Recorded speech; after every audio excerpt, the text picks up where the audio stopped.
আসসালামু আলাইকুম রহমতুল্লাহ। ঈদে মিলাদুন নবী সাল্লাল্লাহু আলাইহি ওয়াসাল্লাম উদযাপন করা যাবে কি যাবে না? মুহাদ্দিসগণ তাতে কি বলে? মিলাদ শব্দের অর্থ হলো জন্মকাল বা জন্ম তারিখ। মিলাদ বা মিলাদ নবী বলা হয় রাসূল করিম সাল্লাল্লাহু আলাইহি ওয়াসাল্লামের জন্ম বৃত্তান্ত নিয়ে আলোচনা করা এবং তার জন্মদিনকে কেন্দ্র করে কোনো বিশেষ আয়োজনের মাধ্যমে জন্মদিন উদযাপন করা। ইতিহাসের দিকে লক্ষ্য করলে দেখা যায় ষষ্ঠ শতাব্দী পর্যন্ত কোনো সাহাবী, তাবিঈন, মুহাদ্দিসিন কিংবা কোনো ফকিহ ও বুজুর্গ এই মিলাদের প্রচলন করেননি।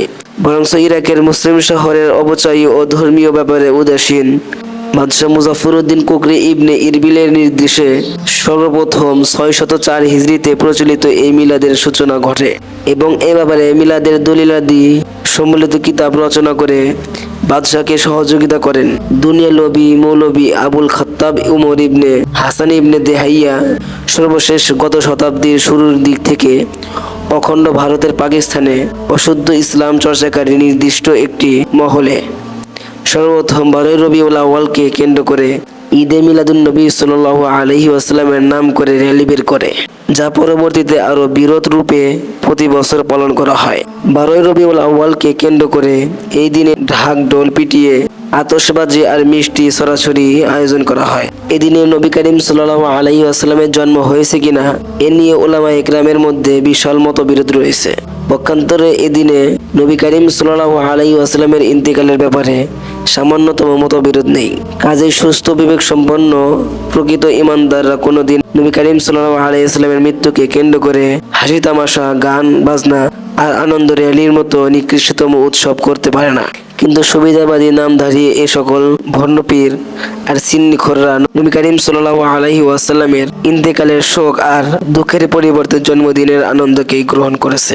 ইসলামের 700 বছরের সমৃদ্ধ ইতিহাসে ঈদে মিলাদুন নবী সাল্লাল্লাহু আলাইহি ওয়াসাল্লামের অস্তিত্ব খুঁজে পাওয়া যায় না। 700 বছর পর উদ্ভাবিত এই মিলাদ মাহফিল 1300 বছর পর ঈদে মিলাদুন নবী সাল্লাল্লাহু আলাইহি ওয়াসাল্লামের ইসলামের সাথে গাদ্দারি ছাড়া আর কিছুই নয়। ইসলামের নামে সব নব আবিষ্কৃত উদ্ভট দিবস পালন করে।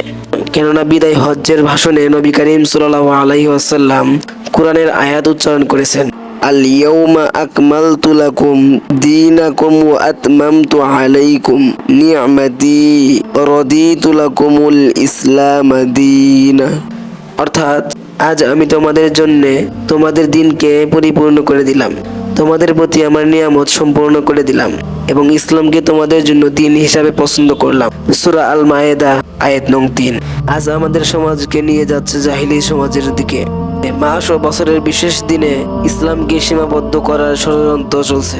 শুধু তাই নয়, বর্তমানে ঈদে মিলাদুন নবী উদযাপনের শোভাযাত্রা ও আনন্দের র্যালিতে ডাক ঢোল পিটাচ্ছে। অথচ হাদিসে ইরশাদ হয়েছে আল জারসু মাযামিরুশ শায়াতিন, অর্থাৎ বাদ্যযন্ত্র হলো শয়তানের রশি, জাতুত তালিবিন। ঈদে মিলাদুন নবী উদযাপন উপলক্ষে কথিত আশেক রাসূলেরা মহিলা পুরুষ একত্রিত হয়ে অসংখ্য শরীয়ত বিরোধী কাজে লিপ্ত হচ্ছে। প্রতিটি কাজকর্মে নাজায়েজের ছড়াছড়ি, হালাল হারামের কোনো তক্কাই নেই। এমনকি নারী পুরুষ একসাথে ডলাডলি করছে, নিজের মন গড়া দুরূদ পাঠ করছে, কাঁপিয়ে তুলছে খোদার জমিন। নাউযুবিল্লাহ।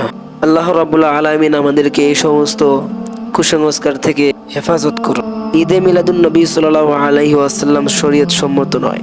যেখানে বলা হয়েছে রাসূল করিম সাল্লাল্লাহু আলাইহি ওয়াসাল্লামের আলোচনা বিষয় নিয়ে কথা বলার অনুমতি দিয়েছেন, বর্তমানে অন্য পরিস্থিতিতে চলে গেছে। এখন যারা ঈদে মিলাদুন নবী উদযাপন করছে তাদেরকে জাহান্নামের দিকে ঠেলে দিচ্ছে। নাউযুবিল্লাহ। আল্লাহ রাব্বুল আলামিন আমাদেরকে এই সমস্ত কুকর্ম থেকে হেফাজত করুন। আল্লাহুম্মা আমিন।